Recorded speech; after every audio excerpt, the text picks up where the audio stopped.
Hello everybody, welcome back to Ray Jensen Radio Podcast. Thank you very much for tuning in to the show today. Beberapa bulan ke belakang gue sempat mikir, itu gimana kalau Ray Jensen Radio Podcast mulai ngundang tamu di luar industri dan komunitas F&B, tapi tetap punya cerita dan journey yang menarik dan bisa menginspirasi kita semua. So, setelah minta banyak nasihat ke teman-teman gue dan fellow YouTuber, semuanya bilang hajar aja, why not? So this episode kita akan ngobrol dengan Nadira Ulia. She is an amazing woman yang punya banyak kerjaan. She wore so many hats, mulai dari fitness instructor, travel show host, penyanyi, calon notaris, aktor, dan masih banyak lagi. She is an amazing woman. Dan dia itu punya pengalaman yang luar biasa, khususnya di background dia karena dia itu pernah dibully, dan di podcast ini kita akan menceritakan how she overcame those feeling dan jadi orang yang pede dan punya kesuksesan seperti sekarang. Setelah itu kita juga akan ngobrol tentang film yang dia bintangi, namanya Sekolah Rimba. Filmnya sangat luar biasa menurut gua karena film ini menceritakan amazing people, amazing group of people yang bikin sekolah di kedalaman hutan di Sumatera itu buat mendidik anak-anak pedalaman sana supaya nggak dibohongin sama businessman di Jakarta. I really suggest you check out the movie, ada di Netflix, judulnya Sekolah Rimba. Dan what makes this episode so special karena di akhir podcast kita itu akan ada special performance with Nadira and friends. Okay, without further ado, please welcome Nadira Ulia. Enjoy the show.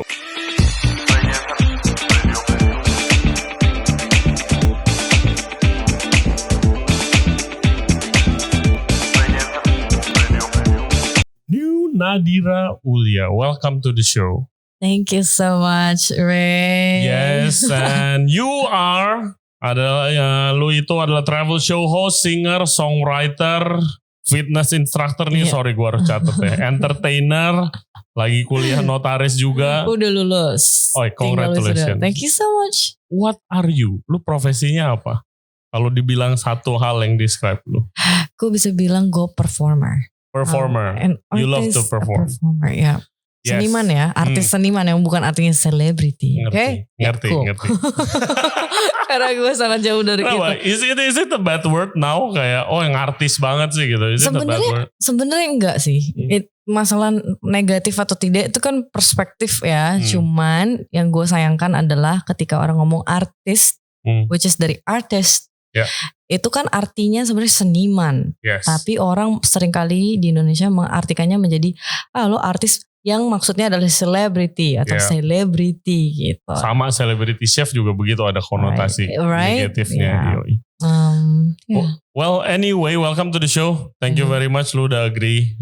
Jadi ini sedikit beda ya guys. Biasa kita nongkrong sama orang-orang F&B, tapi Nadira ini yang gue paling interest dari lu itu adalah lu travel show host. Ya. Lu udah keliling Indonesia pasti kan? Ya sedikit dari. Lu start dari mana itu travel show host? Travel show host itu 2013. Tapi gue emang suka nge-MC, pernah jadi penyiar radio, segala macem lah. Intinya nih kalau tadi lu tanya siapa gue adalah orang yang apa aja gue kerjain yang penting halal. Ya kan? Demi bertahan hidup. Obviously, dari banyak begini pekerjaannya.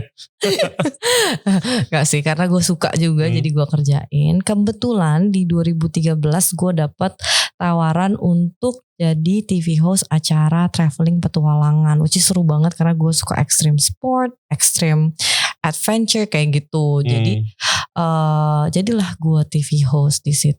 Dan pertama kali gue kemana? Gue udah nggak inget kemana ya. Sebanyak itu berarti kotanya ya? Karena gini, gue orang yang sangat beruntung menurut gue. Saat ini gue bisa bilang gue sangat beruntung karena pekerjaan gue membawa gue kemana-mana. Gue bisa menikmati sedikit dari banyak sekali tempat di universe ini yang gue bisa cicipi gitu dengan pekerjaan gue. Gitu. Dan pick one. Kayak the most interesting place. Lu pasti juga disuruh kayak explore different parts of the culture dong, bukan kayak cuma extreme sportsnya aja kan? Enggak selalu, tapi kalau gue lagi acara TV program karena memang kita lagi menelisik itu, ya seringkali kita tergantung programnya ya, kita bisa telisik budayanya, kita telisik turismenya, kulinernya gitu, tergantung. Emang kalau gue lagi nge-host memang lebih ke situ. Tapi kalau lu tanya yang mana paling interesting gitu ya, dari gue traveling karena pekerjaan yang lain, gue acting atau lagi dance, lagi nyanyi pun sebenarnya bisa dapat itu. Tergantung sih. Kalau lu ke daerah itu berapa hari sih biasa di sana kalau syuting? Travel show ya? Travel show. Variatif. Ada yang sehari bisa, ada yang 2 hari, ada yang minimal 10 hari sampai 15 hari untuk dapat 1-2 episode gitu. Itu variatif banget. Terus plus minusnya apa kalau jadi travel show? Pasti kan pertama travel gratis. Iya. Dibayar pula ya kan? Plusnya banyak, minusnya juga ada. Yang orang suka lupa adalah pekerjaan in the end it's gonna be a job. Pekerjaan akan menjadi pekerjaan. Semua pekerjaan itu ada sulitnya, ada capeknya. Beda kalau kita mau leisure, travel karena kita yang pengen, kita yang mengeluarkan biayanya, kita yang atur. Itu kita lebih free karena kita punya freedom ya, kita punya kebebasan untuk memilih mau ngapain. Tapi kalau pekerjaan that's still a job, walaupun kita dikasih keberuntungan untuk mencicipi hal-hal yang seru menurut kita misalnya di tempat itu. Tapi ya kalau pekerjaan in the end we still need to do our job. Yang kadang sebenarnya tidak seperti kemampuan kita gitu aja. You have any stories? Enggak sih, lebih ke ini aja sih, lebih ya gitu. Sorry apa ya? Gak ada yang gimana-gimana sih so far menurut gue ya. Masih oke. Cuman ya itu kalau orang bilang, sering banget orang bilang gini, Nat enak banget sih kerjaan lo, traveling mulu, lagi di sini, besok di sini, ntar lusa di mana gitu.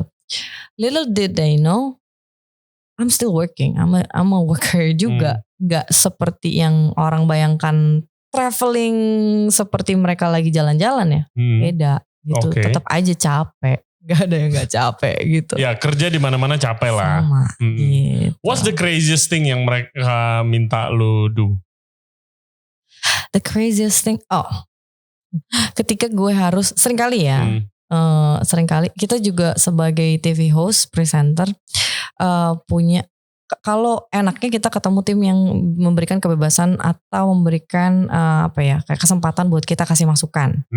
Seringkali juga kita punya tim yang misalnya produsernya gitu, dia juga belum update dengan misalnya konservasi yang terbaru atau gimana. Jadi misalnya gue lagi traveling, tiba-tiba gue disuruh melakukan sesuatu yang melanggar konservasi, ngerti gak? Melanggar etika. Misalnya gue diving tapi gue disuruh mancing juga. Etika diver gitu. Ya, etika diver itu tidak boleh melakukan itu. Oh ya, lu by the way itu Miss Scuba kan? Iya, gue Miss Scuba. Oh my god. So I did pageant, a lot of pageant juga dulu. Wonder Woman ini kan. Jadi lu sampai sekarang masih diving gak sih? Masih. Paling bagus di mana di sini? Paling bagus. Aduh, sama kayak pertanyaan lu tadi tuh enggak. Yang mana yang paling interesting, gue bingung jawabnya. Karena semua tempat tuh ada yang menariknya masing-masing. Bedanya lo mau tanya cari apa di situ gitu. Tapi kalau lu tanya yang paling menarik, pasti gue akan jawabnya sekarang ya. Gue bisa menjawab apa yang gue dapat di situ, pelajaran apa yang di situ yang paling menarik di situ. Jadi ada sih yang gue bisa bilang. Iya, silakan bilang. Itu yang sampai sekarang gue nggak bisa lupa dan rasanya kayak masih kemarin gue dapetin ini waktu gue pertama kali dikenalin konservasi dan waktu itu konservasi hutan 2013an ya. Itu waktu gue kerja sebagai aktris buat satu film namanya Sekolah Rimba bareng sama Miles Production, Mbak Mira Lesmana, Mas Riri Riza. Terus di situ gue ketemu, dikenalin sama yang namanya Kak Butet Manurung. Jadi kita mengangkat cerita asli dari Kak Butet Manurung. Jadi gue pelajarin kisah hidup dia, apa yang dia perbuat gitu untuk memajukan dunia pendidikan di hutan gitu, di pelosok-pelosok di mana tidak terjamah dengan pendidikan gitu. Mereka yang datengin gitu. Terus kita bikin cerita angkat ceritanya dan gue jadi salah satu sahabatnya Kak Butet. gitu. Jadi gue pelajarin di situ banyak hal yang membuka pikiran gue tentang hidup, membuka cara pandang gue terhadap manusia, terhadap orang yang tidak gue kenal, terhadap konservasi. Waktu itu gue nggak paham konservasi apa sih gitu, apa sih pentingnya, kenapa sih ada orang-orang yang mempertahankan hutan, ngapain sih gitu ya, kenapa orang ini nggak mau keluar dari hutan gitu, kenapa nggak, it's a pleasant life here di kota gitu kan. Ternyata gue menemukan nilai-nilai hidup yang tidak gue dapatkan di kehidupan gue gitu. Iya, dan gue baru nonton kemarin actually Sekolah Rimba itu. Thank you. Yes, dan itu adalah film yang menurut is a powerful movie kalau menurut gue, mengingatkan kita untuk konservasi, right. Dan juga untuk belajar sih juga. Jadi kayak banget. Itu kalau lu nonton guys, please check it out, ada di Netflix. Sekarang namanya, ada di Netflix. Yes, di Netflix namanya Sekolah Rimba. Or The Jungle School. The Jungle School, jadi menceritakan tentang education ya, pendidikan dibuat anak-anak atau suku-suku yang tinggal di hutan. Betul. Yang seringkali dibohongin sama perusahaan-perusahaan besar, khususnya sawit. Betul. Gue sampai kaget banget, tuker lahan sama pakai kerupuk sama rokok, ditulis kontraknya ditandatangani karena nggak bisa baca. Itu gila sih. Itu zaman dulu banget ya. Yes, that's evil. Itu jujur gue kayak kepukul juga nonton itu. Khususnya kayak ada yang 5 jam buat ke sekolahnya dari hutan.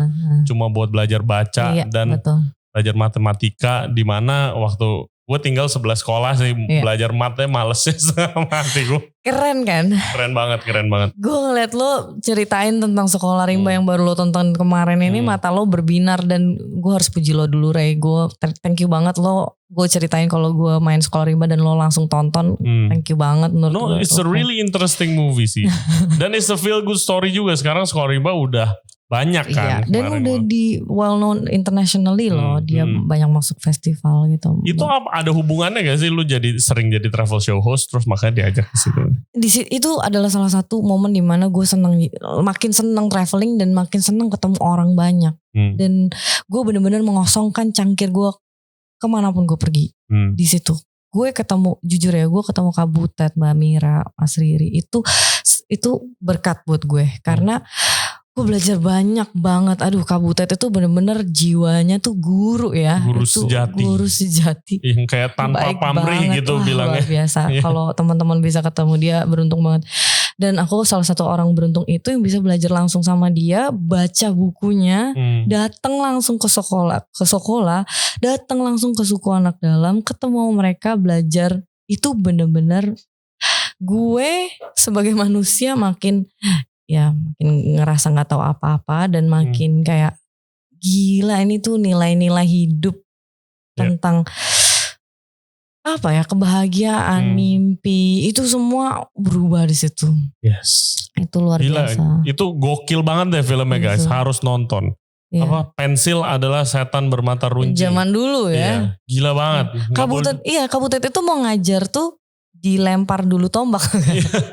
Crazy man. Tapi demi memajukan pendidikan, demi bisa ngajar orang baca tulis, dia pertaruhkan nyawa. Itu nyawa loh. Dia hampir ditembak. Tahu kan yang bagian dia mau ditembak sama illegal logging. Penerbang liar kan. Oh my God. Crazy story. Kalau lu kenal, please introduce me sih. I would love to talk to her. Can I just ask her if she wants to share her story? Kak Butet, do you wanna visit the studio? This is such a pleasant studio, Kak Butet. Sumpah ini, dan Ray sangat baik sekali. Oh, thank you. Kita share story ini aja. Mari kita majukan. Sekolah Rimba. Sekolah. Oke. Lanjut. Lu di sana waktu lagi syuting Sekolah Rimba, itu did you have to live there juga for a certain times? Iya, gue tinggal beberapa lama, tidak selama yang lain, karena waktu itu gue perannya sahabatnya Kak Butet, nggak begitu harus lama seperti Mbak Prisia Nasution harus tinggal di sana, Mas Riri, Mbak Mira, karena mereka harus reki, harus cek, terus mereka beneran casting suku anak dalam ya. Jadi kalau nonton film sekolah itu ngemain beneran anak-anak suku anak dalam. That's the first thing I ask kan. Itu beneran. Kita belajar bahasanya gitu, dan Mbak Pia tuh pintar banget ngikutin bahasanya. Kalau bilang anak suku anak dalam, sedalam apa sih? Maksudnya kalau dari perkotaannya? Lumayan jauh ya. Itu di Jambi kan? Itu di Jambi, masuk ke Bukit 12. Terus kalau lagi kering kita bisa masuk lagi pakai mobil. Tapi kalau enggak kita harus jalan 10 jam ke dalam. Terus guys, gue harus cerita. Itu pertama kali gue traveling masuk ke dalam hutan. Terus di situ bener-bener kita masih pertahankan konservasi karena ada kabutet. Jadi kita konsultasi terus sama orang suku dalamnya. Oh, mereka sangat paham loh tentang lingkungan. Mandi di sungai tidak pakai sabun, kalau buang kotoran atau sampah itu tidak di sungai, mereka gali. Jadi pada saat kita di sana kita pasang tenda. Terus wah itu tapi aku bintang 5 rasanya. Itu pertama kali aku main tenda terus dikasih kelambu di dalamnya. Terus kita bikin. Oh my god, itu keren banget. Dan banyak banget orang di suku anak dalam yang udah kuliah sampai ke belajar di IPB. Jadi banyak yang ngerti tentang planting, tumbuhan dan lain-lain gitu. Oh my god. Iya, gue baru juga nonton yang Kabutet presentasi ada suku anak dalam yang akhirnya jadi filmmaker. Wah, iya. Ya, terus menang award di Australia film tentang suku anak dalam. Iya. Oh my god, amazing. Iya. Terus makanannya gimana? Lu waktu travel suka disuruh makan yang aneh-aneh gitu? Oh ya, of course. Itu tadi gue lupa cerita ya. Episode pertama gue traveling jadi TV host. Itu gue lumayan agak kaget karena gue disuruh makan cacing laut. Gimana nih? Gue lupa, itu Aceh kayaknya. Bukan. Aduh gue lupa deh. Pokoknya gue datang terus tiba-tiba Nat ambil cacing ya. First of all, let me tell you. Gue amat sangat sayang binatang. Tapi binatang yang paling gue maaf banget gue pegang aja maaf sayang geli gitu. Ular gue gak apa-apa. Tapi kalau cacing guys, please no. Ini gue disuruh ambil cacingnya, pegang pakai tangan gue, cari gali-gali itu. Terus gue disuruh masak itu cacing. Nah terus karena gue hatinya lemah begini kan ya, gue bilang mohon maaf banget tapi gue kalau gue suruh potong gue nggak berani. Akhirnya ada ibu di situ, emang orang asli situ yang dia yang potong akhirnya. Gue kayak memalingkan muka gitu kan, sok gimana gitu, drama. Tapi akhirnya dia potong terus. Nah ini bumbu apa gitu kan? Bumbu rica. Oke, mari kita makan. Dimakan itu rasanya kayak kikil. Oke, kikil. Iya. Oke, cacing laut ya. Ini harus Cacing kita google. laut. Gede, panjang sih. Lumayan panjang. Oh ya. my god. Itu teriak-teriak tapi ya itulah. Kalau ada yang tahu cacing laut kayak gimana, please comment in the section below. Gue penasaran aja. Begitulah cacing laut. Tapi rasanya enak loh. Ya karena udah dibumbu rica kan. Iya terus udah asin karena kan dari air laut. Dan terus apa lagi yang lu cari? Apa lu nyari waktu lu traveling nih? Tadi lu sempat bilang extreme sport kan. Emang lu suka adrenalin gitu? Dari kecil. Cliff jumping atau apa gitu. Gue adik gue suka banget extreme sport.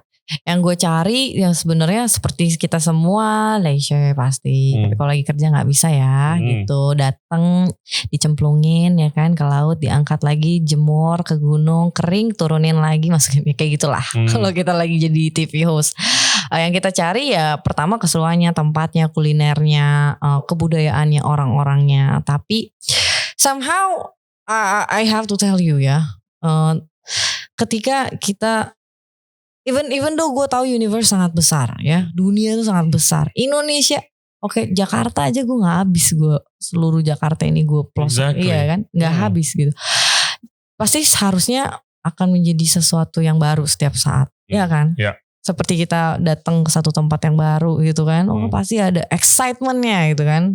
Ya ada sesuatu yang membuat adrenalin lo jadi kayak it makes you feel happy, euforianya gitu. Tapi ketika kita udah traveling terus menerus jadi pekerjaan, you keep doing that over and over and over again, kayak cliff jumping, you name it, scuba diving, that's one of extreme sports. Yeah, it got old gitu. Yeah, I just feel like every single place, every single activities that I do itu jadi cuman it's just another place. It's just another activity that I have to do gitu. Atau misalnya gue cliff jump. Gue suka banget. Itu gue macu adrenalin banget kan. Jump, oke. Takutnya kan. Wah, apalagi itu yang pertama oke. Yang kedua itu biasanya lebih serem. Let me tell you. Sedangkan kalau kita jadi TV host, we have to do that at least 2 times. Kenapa? Kita butuh 2 angle, guys, gitu kan. Jadi, oke kita lompat ya, gitu kan. Wah beneran gitu kan. Terus, Nat sekali lagi ya angle yang ini. Teriakannya masih sama ya? Masih sama, lebih serem. Yang kedua itu selalu lebih serem, kaki rasanya kaku tuh mau lompat. Tapi when you do that every single time, you have to do if you have to do that every single time in every episode, itu rasanya udah kayak, gue boleh ngomong kasar gak? Tolong sensor. Gitu kan. I have to do this again gitu.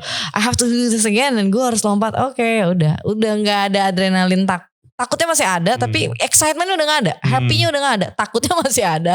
It's still jumping from that itu ketinggian yang luar biasa itu ya. Tapi udah jadi kayak cuman acting aja lompat. Atau datang ke satu tempat udah kayak ini hanya tempat yang lain dengan orang yang beda. Tapi kan pasti dijamu kan sama the locals kan. They're so proud of their culture. Pasti kan dijamu gitu. Mulai dari makanan, mungkin tarian-tarian gitu kan. Justru, nah itu. Ini I have to say sorry ya. Jadi, ya gitu yang tadi gue bilang. Oh ini cuman makanan yang lain. Oh ini tempat yang, ngerti gak sih? Ya karena it's a job gitu kan. It's a job. I have to do this. Terus kayak gue sering kali tour. Gue cuman datang lakuin pekerjaan gue cabut lagi. Terus kayak gitu loh, kayak gue ngelihat dari kaca gue cuman it's just another place, it's just another activity that I have to do gitu. Tapi ketika gue ketemu orang dan gue bisa belajar sesuatu, gue bisa menemukan sesuatu, itu yang tidak pernah bisa berubah, membuat gue kayak hati gue tuh kayak lu tau gak sih diremek, nah itu gimana sih, kayak menggoyangkan hati, gimana ya, aduh itu yang tidak pernah hilang manusia atau apa. Okay, then from all the places that you've been, lu udah ke banyak kota, see different cultures, taste different food, experience anything, what is the most important lesson? Biasanya kan kita selalu bilang kalau travel itu pasti kita belajar something kan dari travel kan. Pasti banyak banget sih. Kayaknya all the travelers tahu deh. Adik gue juga sampai akhirnya memutuskan nikah bahwa traveling itu pada akhirnya is not a matter of the place that we wanna visit gitu, but with who we're gonna go with. Ya kita mau pergi sama siapa? Who will we spend our time with? Itu yang paling penting. Orang yang ada di destinasi atau orang yang bersama kita pada saat kita pergi, itu yang lebih penting menurut gue, yang tidak akan habis memberikan pelajaran ya gitu. That's exactly the same kalau sama makanan sih, bukan makanannya, tapi lu makan sama siapa pas saat itu kan. Lu bakal lupa kalau makanannya. I'm sure the places juga it's more important kayak who are you with gitu. Even pada saat misalnya kita traveling, banyak solo traveler ya. Ketika mereka makan sendiri sambil memandangi orang gitu, terus tiba-tiba ketemu siapa, bisa ngobrol, itu meaningful banget. Yes, exactly. Gue terakhir itu yang begitu, I love visiting, traveling to a place yang gue belum pernah gitu sama istri gue nih, Michelle. Terakhir kita ke India. Ke kota namanya Jaisalmer, itu di ujung, udah deket Pakistan. Dan di sana udah actually kayak orang guide kita nyari yang kayak lokal. Gue udah bilang gue mau belajar masak, ke tempat pengrajin, bla bla bla bla. Terus kayak dia so nice sampai kayak dia bilang ya di India mau belajar masak bukan di restoran ya, di rumah orang gitu loh. Jadi kayak gue di-invite ke beberapa rumah warga yang di kompleknya tuh paling jago masak gitu kan. Ada ibu-ibu, ada bapak-bapak gitu. Belajar semuanya makanan daerah situ. Terus di sana gue lihat kayak they're poor. Ya kan, they're poor. Kayak it's not a rich area lah gitu. You mean poor in financially? Financially poor gitu. Tapi the way they go about their lives gitu, kayak happy. Gue lihat anak kecil di depan They're gue rich in that. main bola, tapi nggak punya bola, pakai sendal jepit yang ditendang-tendang gitu main bola. And kayak gue, oh my god, kayak ya kita harus thankful kan the lessons gitu kan. Terus sampai di India itu, ini gue nggak bisa lupa, di India itu kita ke satu kota juga, Jaipur, yang the Pink City itu. Terus kita punya bajai, supir bajai. Terus karena kita cocok banget, dia undang kita ke rumahnya. Terus dia ingetin kan, gue nih orang miskin ya, gue bukan orang kaya ya. Dia nggak bisa baca, nggak bisa tulis, tapi lancar bahasa Inggris. Iya, karena sering ngomong sama turis katanya. Okay. Terus basically itu gue kan di sana tuh murah harganya kan. Kalau misalnya tur bajai 1 harian tuh mungkin 100.000. Itu udah termasuk uang makan dia. Jadi gue 3 hari gue bayar 300.000 rupiah lah kalau di rupiah. At the end of the day, waktu kita udah mau balik ke Jakarta, dia bilang kayak lo harus ke rumah gue. Ya udah ke rumah, kita masak bareng. Basically dia pakai semua duitnya itu 300.000 buat ngejamu kita. Kayak itu gue sih terharu banget ya. Dia bilang kayak lu mau bir kan, bir lu kurang, lu nggak boleh nggak seneng di sini nih, nggak boleh ini terakhir yang lu inget bir abis, ayo kita beli lagi. Gue kayak itu duit yang gue bayar kan, lu kan buat hidup gitu. No, more important, dia bilang kayak gitu. Soalnya katanya di India dan di culture yang dia embrace gitu, kayak kalau di Indonesia kan tamu adalah raja tuh. Ya dia bilang kalau di sana dia bilang tamu adalah Tuhan.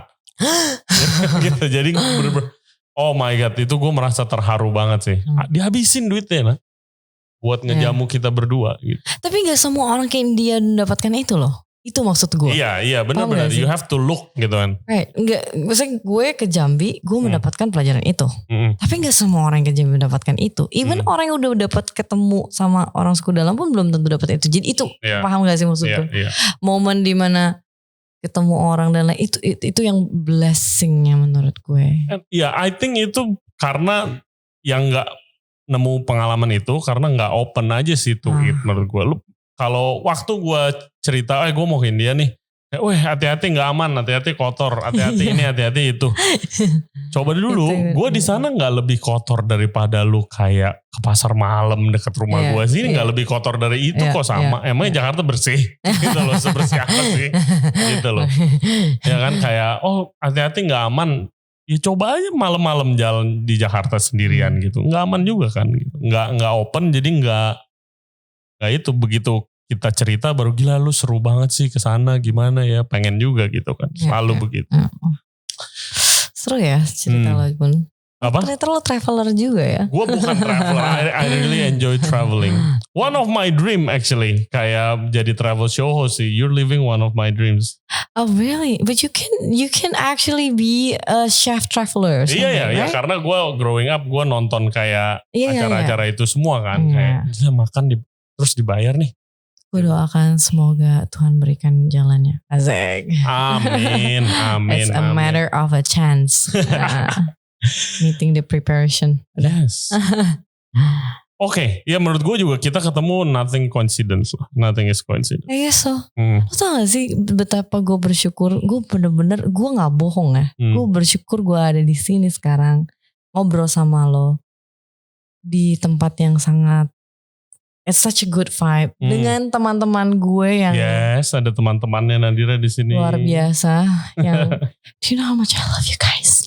Support system it's luar important. Biasa. Gila, gue benar-benar menghargai ini. Oh, it goes the same way, Nat. Iya. Ya, actually gue yang lebih thank you lagi lah gue. Stop it. We need to continue doing this podcast. Kalau enggak kita bakal. Terima kasih. Oke, lanjut. Lu itu kerjaan you wore many hats lah. Miss Kuba, fitness instructor, my god, singer, songwriter. Tadi travel show host, udah mau jadi notaris. Ya. You wore many hats. Itu what prompts you to do that? Kayak kenapa lu memilih untuk kayak kerja apa aja, gak apa-apa, yang penting halal, terus akhirnya jadi Banyak. Lo tau gak sih ini sebenarnya ceritanya tuh panjang kalau gue ceritain. We got time. From the beginning. Dan ini adalah salah satu proses pembelajaran yang luar biasa juga dalam hidup gue. Jadi gue juga dulu bingung. Gue sering banget melakukan interview ini ya. Dan dulu pada saat gue promosi single gue dan lain-lain, orang selalu tanya lu tuh apa, gue selalu bingung jawabnya apa. Siapa gue? Gimana cara gue menjelaskan siapa gue? Yeah. Terus kenapa gue bisa gak tahu diri gue sendiri? Dan gue juga bingung pas gue jelasin, gue singer, songwriter, I am an actress too, gue fitness instructor juga, gue juga TV host, gue ngelakuin, oh my god, announcer, segala macam gue lakuin. And then gue juga bertanya, kenapa gue lakukan semua ini? Gitu. Dan lo tau gak sih, ini ternyata akar masalahnya dari gue kecil. What happened? First of all, gue memang orang yang sangat aktif ya. Maksudnya gue orang yang sangat menyukai banyak hal. Itu karena I'm born Gemini. Gue gak ngerti kalau lu percaya zodiak atau tidak. Tapi most of my friends yang Gemini, kita suka banyak hal. Nah, gue lumayan agak ekstrem ya. Gue suka banyak sekali hal dari kecil. Apa aja gue cobain. Cuman tidak yang sampai gue lakukan semua berbarengan gitu. Gue juga bertanyakan, ternyata lo tau gak sih, gue baru bener-bener menyadari ini semua akibat, this is not a pleasant experience, but I was bullied when I was a kid.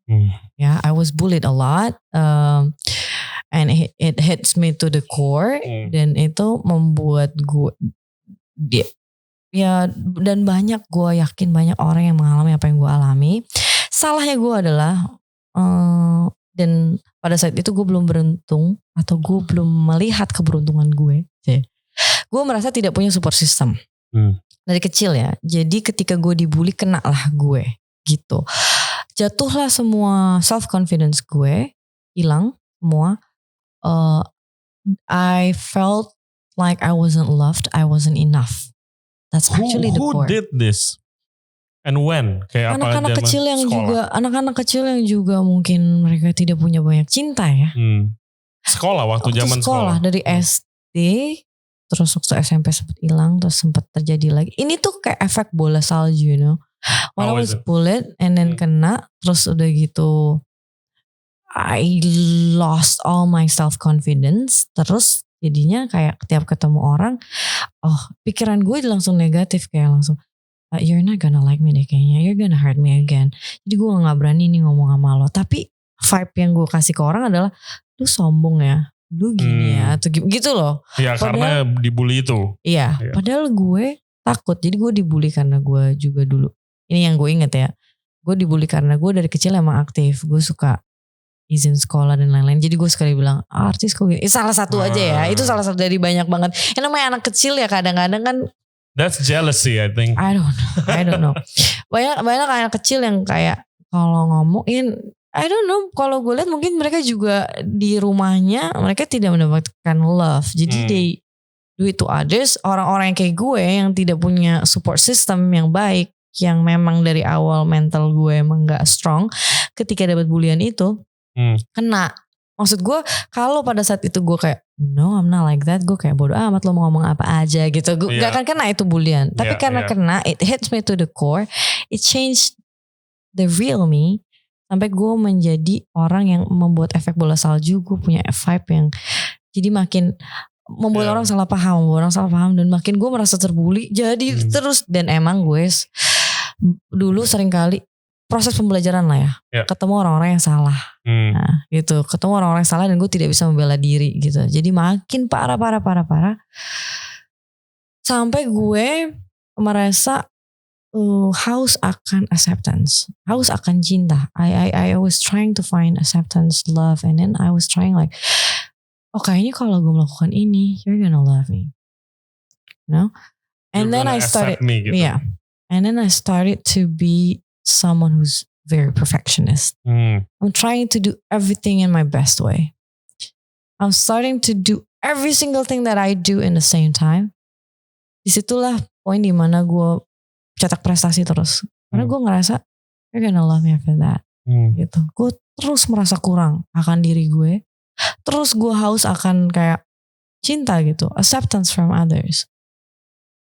Terus gue lakukan, gue nge-host, gue apa, itu membuat gue cum laude, itu membuat gue jadi pemenang beauty pageant di saat gue juga tidak mengharapkan, padahal gue cuma pengen ikut kompetisinya aja gitu. Nah gue gak yakin kalau ya self confidence gue kayak gitu, mana gue kepikiran kalau gue bakal menang. Gue cuman yang penting gue masuk jadi kompetitor, kayaknya ini will make people wanna accept me gitu pada saat itu. Tapi ternyata hunger akan acceptance itu membuat gue hancur. Karena tidak akan pernah itu terjadi. Kita tidak akan pernah cukup di mata orang. You know? Wow. We will never be enough for others. We only be enough for God, for our parents, and for ourselves. Dan yang menciptakan itu adalah diri kita sendiri. Itu yang gue terlambat sadari. Gitu. Jadi karena lo tanya kenapa sih gue ngelakuin banyak hal? Ya karena gue dulu gitu haus akan acceptance from others and love from others. Jadi gue melakukan ini itu. Tapi ternyata gue kecewa. Kenapa? Gue udah ngelakuin ini semua. Gue masih ketemu orang yang menyakiti gue. Gue masih ketemu orang yang salah paham akan gue, akan cinta gue. Gue masih ketemu orang yang menyia-nyiakan cinta yang gue kasih. Sahabat, teman, rekan kerja, whatever you call it. Dan ternyata kesalahan gue adalah I didn't feel enough about myself. Di saat orang tua gue feel enough about me, di saat orang my God loves me, itu yang udah pasti God. Nggak semua orang beruntung orang tuanya juga. Ngerti kan lo? Ngerti. Dan itu gue baru sadari. Pas gue umur ya sekarang ini gue baru sadar, oh shit man, my sister loves me. My brothers loves me. My parents loves me, really love me. Dengan caranya yang berbeda-beda. Dan dulu gue salah paham, salah artikan. Wow. Gue gitu. Apa ya, gue rada speechless. Gue gak menyangka kalau kita ngobrol, now you don't have that problem obviously. Oh kan? my God. You're a very confident person gitu kan. Oh baby. No, dulu Ray, gue sampai di momen dimana yang tadi gue bilang membuat orang salah paham. Gue gak berani lihat orang. Gue gak berani lihat mata orang. Gue akan nunduk. Gue tidak berani ngomong. Gue diam kemana-mana. Salah satunya ada teman gue yang ada di sini ya. Ini salah satunya namanya Grace yang hadir di sini ya. Dia ketemu gue tahun berapa? 2016 ya. First impression dia adalah nih orang congkak. Ya kan first impression lo adalah nih orang kayak punya segen gitu dia ngobrol sama gue. Padahal dulu gue takut ngobrol sama dia. Karena self confidence gue yang udah hilang, hancur lebur berantakan itu. Dan negative thoughts yang gue punya, yang gue ciptakan di beberapa lagu gue. Nanti mudah-mudahan aja. Nanti kita ngobrol tentang itu. Itu membuat gue merasa you're not gonna love me. I judge them first ternyata. Di saat gue ngerasa lu judge gue, lu akan judge gue, lu gak akan suka sama gue. Ternyata gue judge mereka duluan dan vibe itu nyampe ke mereka salah. Nyampenya.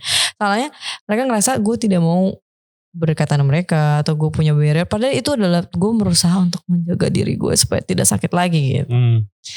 Oh gitu. My God. Dulu gue sampai gak berani ngomong Ray sama orang. Sampai separah itu.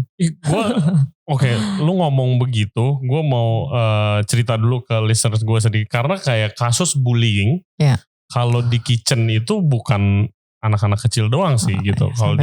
Kalau di kitchen kan ya chef gimana ya, emang culture budayanya itu lu kalau lu bikin salah lu dihajar sama chef lu biasanya. Kalau lu hoki lah pakai kata-kata doang lah diajarnya, dia nggak main tangan gitu, dihajar, dikata-katain pakai kata-kata kasar, kebun binatang apa itu keluar semua, ya bikin hancur dengan harapkan lu dihancurin, lu di break, terus lu ngelawan, maksudnya lu kayak oke nggak bisa nih lu kerja, jadi lu kerja mati-matian akhirnya jadi chef yang oke. Tapi itu budaya di kitchen tuh, budaya di kitchen yang emang mungkin for the last 2 years kayak lagi diubah ya, mungkin sekarang jadi ya nggak, jangan dimaki-maki lah gitu kata-kata kasar. Gue personally kayak 2 tahun terakhir gue ban kata-kata kasar di kitchen gue karena ya itu sih, it destroys your self confidence yang akhirnya bisa ngefek kemana-mana, bukan cuma kerjaan doang gitu kan, tapi ke ya hidup, jadi karakter tuh orang jadi belief sometimes kayak kalau dia bilang you suck, ya kan, you're an idiot, you're stupid, whatever, setiap hari ya people will believe it gitu kan, and It's dangerous gitu. Lo tau gak sih, gue jadi bingung banget. Ini adalah kebingungan yang belum gue dapatkan jawabannya sampai sekarang. Karena jujur gini, yang gue pelajarin ya, we will never feel happy. Kita tidak akan pernah menghargai bahagian kalau kita tidak pernah merasakan kesedihan. Gue gak tahu ya, gue bisa menghargai lo seperti gue menghargai lo saat ini dan teman-teman gue. Ketika gue dulu tidak pernah merasakan punya teman yang benar-benar real support, real kasih cintanya. Yeah. Jadi dan gue nggak tahu metode yang tadi lo bilang, is that the right method buat orang sampai bisa? Karena gini, kita sempat ada obrolan sedikit tentang bullying. Orang-orang yang kena bullying rata-rata mereka menjadi lebih hunger of prestasi misalnya gitu atau apa ya. Gue nggak ngerti apakah is that the right method? Apakah nggak bisa dengan cinta kasih? Itu yang gue belum bisa. Iya, somehow kayak nggak semuanya, tapi kayak all the great singer, the great artist, ya kan, seniman-seniman dunia yang luar biasa pasti ada cerita kayak apa? Kesedihan gitu, kesakitan ada lah. Pain, ada pain, experience. Terus it shows throughout their karya mereka lah. Gitu kan. Dan jujur aja kalau lu tanya gue, gue sangat menentang bullying. Gue sangat menentang apa yang tadi lo bilang. Lo cerita tentang itu aja di kitchen, hati gue kayaknya remuk. Tau gak lo? Hati gue tuh aduh kaca kayaknya kalah ini ya. Kalau udah masalah bullying, kenapa? Because I felt that a lot and I know it. I know how it feels and I know how broke it is. I mean how broke our heart can be dengan itu. I know it. Gue denger orang dibully aja kayaknya hati gue tuh udah bisa membuat air mata gue tak terbendung gitu ya. Tapi gini loh, gue juga gak bisa bilang apa ya, gue bisa semenghargai ini gitu loh. Gue bisa menghargai cinta, gue bisa menghargai pekerjaan gue bisa menghargai air yang bisa gue minum sekarang. Itu karena gue pernah melalui di mana gue hidup tanpa air. I think ngerti gue, tapi I think it's wrong gitu loh.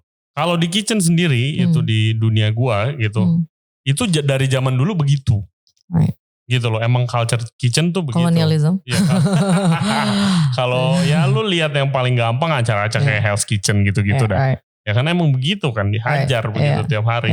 Itu masih mending syuting, nggak bakalan ada kekerasan kayak gimana lah. Kalau yang aslinya lebih parah, banyak yang lebih parah juga gitu loh. And kalau lu bilang emang itu jadi anaknya jadi lebih semangat kerja, jadi don't screw up lagi, terus dia jadi a great chef somehow gitu, atau great anything gitu, it's a good thing lah.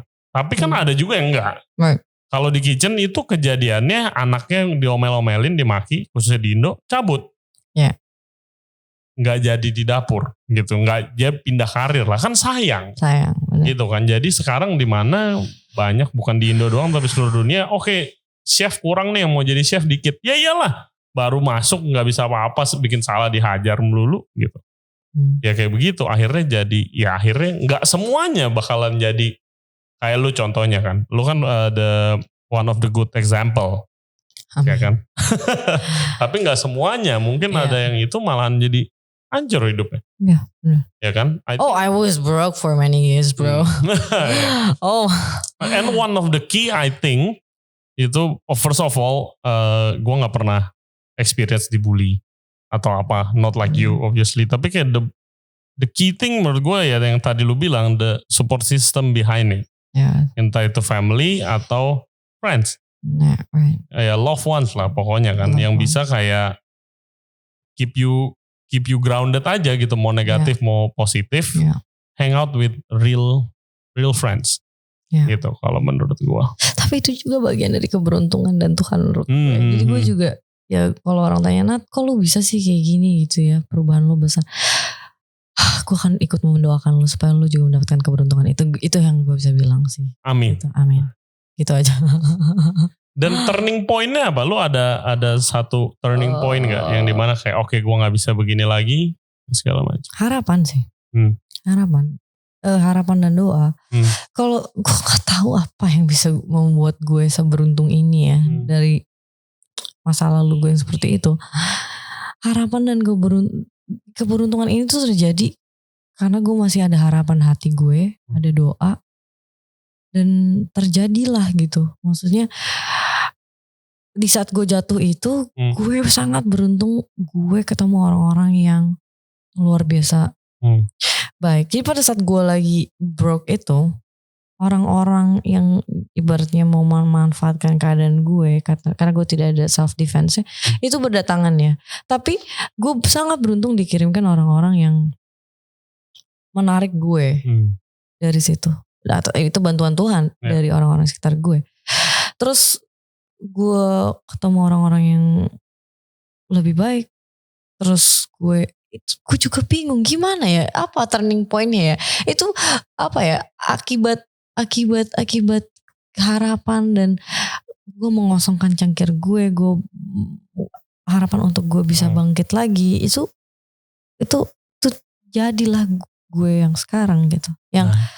Yang itu yang tadi gue bilang, tiba-tiba aja gue menemukan bahwa oh shit man, I didn't love myself. I was the one who let it happen to me. Because before I blame everyone. I blame my bully. I blame gue pikir ya blame some of people yang membiarkan ini terjadi sama gue. I blame a lot of people, but then I realized, shit, I was the one who allowed everything happen to me. I was the one who didn't love myself at the first place. I was the one who didn't trust myself. I was the one who forgot that I have God who actually trying to support me all the time and love me at the first place. Di saat gue udah menerima diri gue itu, langsung berubah. Lo tau gak sih, nama gue tuh, gue sangat lama menggunakan nama Nadira Suyadi. Do you know why? Because I hate Ulya. Because I was bullied a lot for that name ya, Ulya. Kayak orang banyak memainkan nama itu apalah segala macam. Gue merasa karena self confidence gue yang sangat rendah, gue langsung oke, gue mau ganti nama gue. Itu nama yang enggak banget. Even I hate my birth date.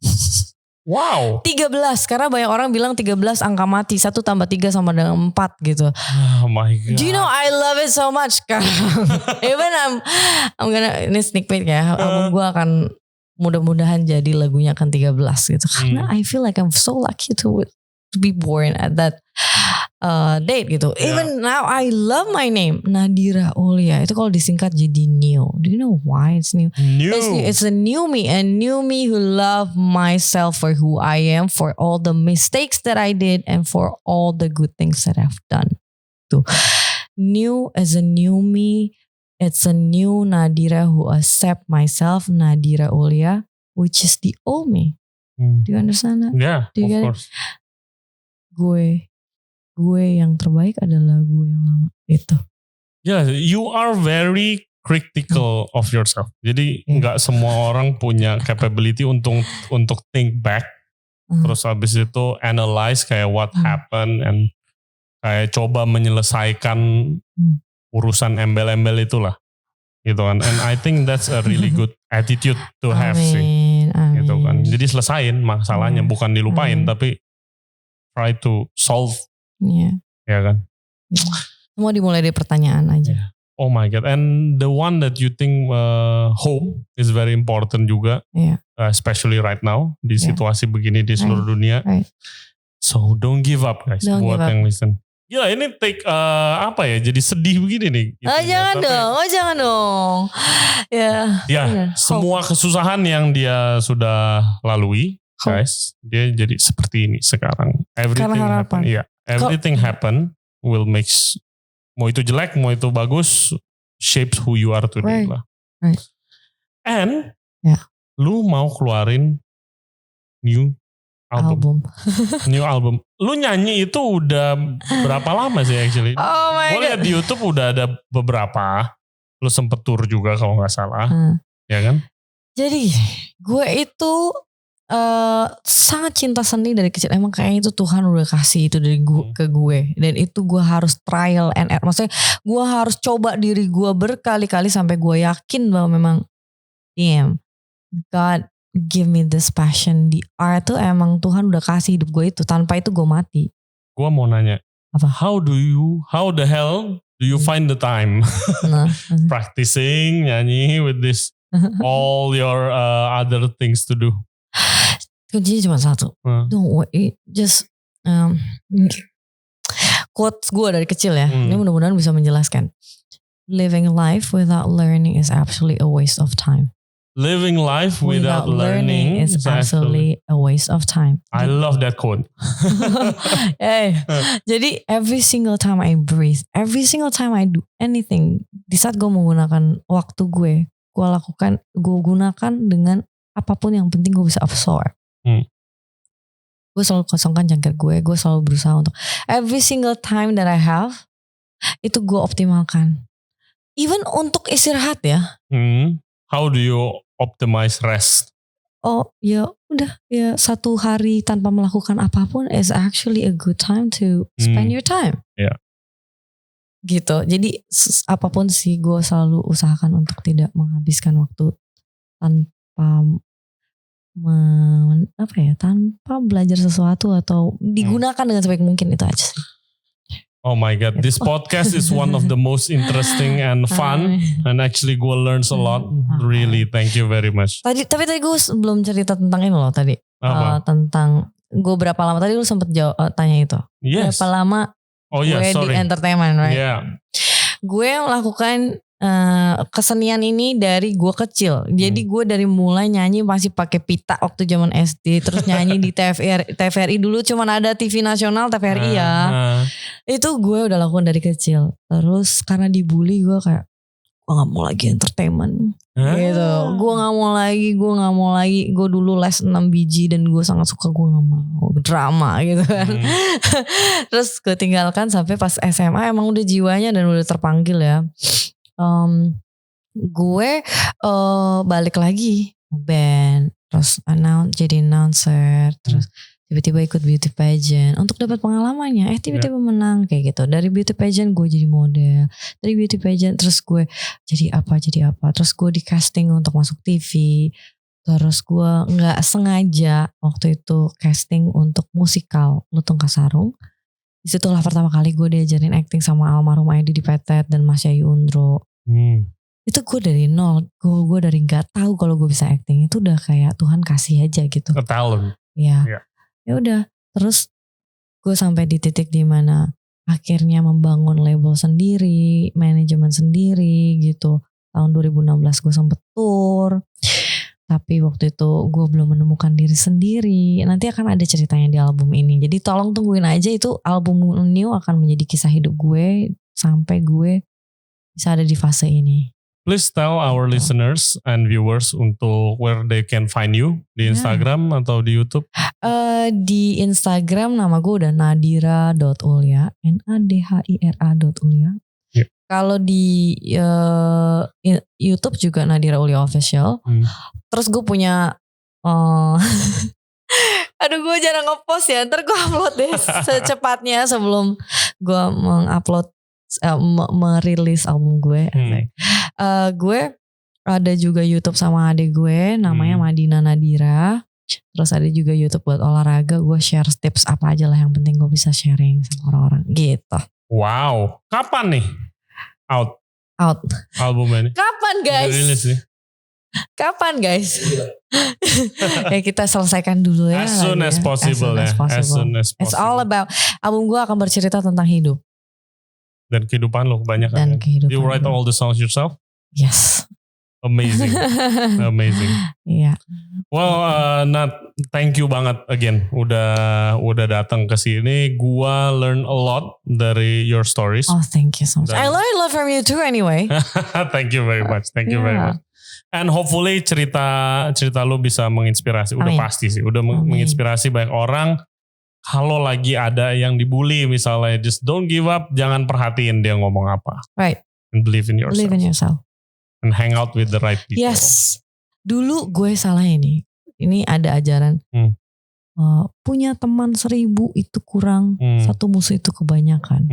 Well, ada benernya sih. Ada benernya tapi ya. Cuman in the end you have to pick. Tetaplah mencintai semua orang. Tapi pilihlah orang-orang yang terbaik di sekitar kamu. Exactly. Tapi tetap cintain semua orang. Even the one that is very difficult.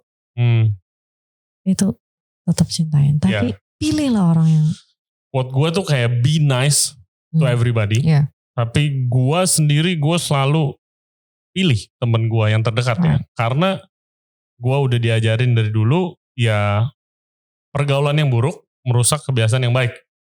Ada tulisan begitu kan. Dan itu bener banget. You hang out with loser, you become one. You become one. Tapi kalau pendirian kita kuat enggak juga. Cuman ya pasti. Lo hang out sama orang yang ngomongin orang mulu kerjaannya. You become one of them. Ini tadi pas lo ngomong gue langsung gue menemukan sesuatu pelajaran. Tahu nggak sih? Yang tadi ketika kita apakah itu betul gitu kan? Apakah itu betul? Well, bisa jadi kalau kita memang orangnya baik, pada dasarnya baik gitu, pada dasarnya teguh, tidak akan. Tapi at least itu akan mengganggu vibes energi yang ada di sekitar lo. Lama-kelamaan akan mengikis energi baik gitu loh. Dan itu akan terasa. Dan itu akan ada di album gue salah satunya. Dengerin orang yang ngomongin orang tuh buat gue sangat melelahkan. Maksudnya karena gue gak suka dengerin orang ngomongin orang. It's very oh my god gitu. Dan gue orang sangat jujur. Bisa aja gue ngomong jujur. Tapi oke, kita selesai. Gue bingung. Gue harus ngomong apa ya? Makanya gue bikin lagu ini. Yes, exactly. That's a good way for our next segment. Guys, jadi kita akan ada sedikit sneak peek dari album baru Nadira. This is the first time anybody sings in the podcast. Well, sebenarnya lagu yang mau gue bawa ini lagu yang udah keluar singlenya, tapi aransemennya berbeda. Ini gue bersama teman-teman gue mau bawakan versi akustiknya. Karena lagu yang di new album itu tadi gue tanya kayaknya belum bisa dirilis gitu, terlalu bocor, nggak boleh sembarangan. Kalau gue kan orangnya ya udah nggak apa-apa gue share aja, gue ya ampun gitu, gue nggak ini ya, gue nggak masalah. Tapi menurut teman-teman gue ini gak Nadira, yang udah rilis dulu aja kita bawakan kembali gitu. Oke. Gue mau bilang thank you sekali lagi for coming. And I hope you much success for your everything you do in your career. And I'm sure your story will be able to inspire lah. Amin. And thank you guys for listening to our podcast today. Jangan lupa like the video if you like it. It will really help us a lot. Juga subscribe di YouTube channelnya Ray Jensen Radio. Nadira Ulya official ya, yang official. Follow Instagram media for further updates. Kalau if you want to connect with me, gue juga ada di Instagram @RayJensenRadio. Follow kita di Spotify, Apple Podcast, Google Podcast, dan Anchor app. Okay, thank you guys. And now, please welcome Nadira Ulya dengan lagunya Penipu Cinta.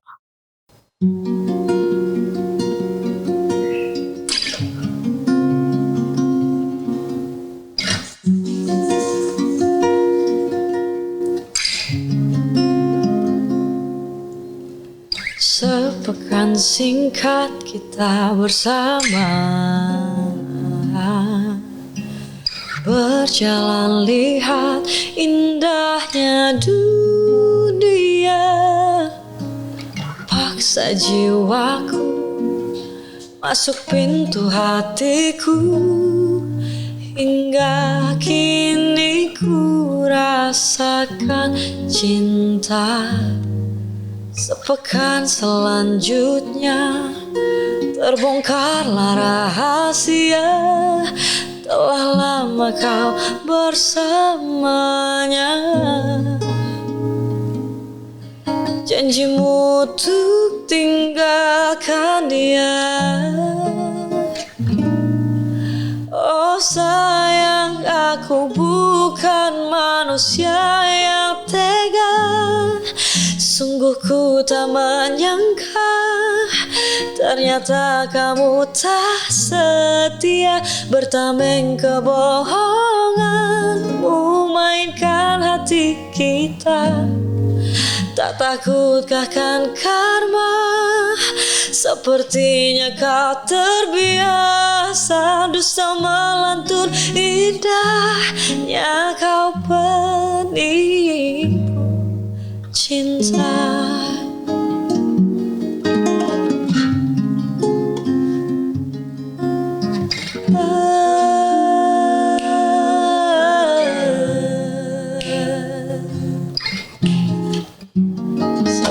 akan selanjutnya.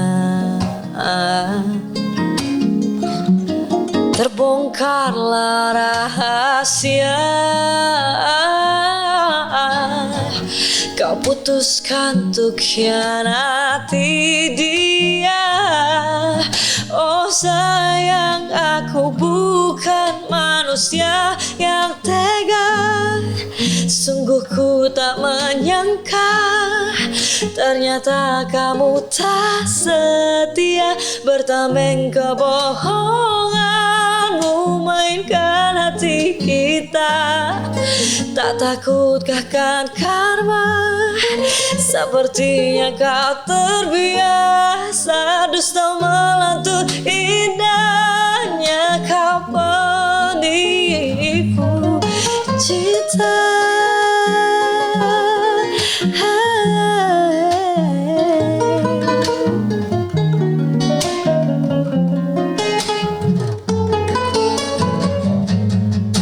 Tak takutkah kan karma? Sepertinya kau terbiasa dusta melantun. Indahnya kau penipu. Tak takutkah kan karma? Sepertinya kau terbiasa dusta melantun. Indahnya kau penipu cinta.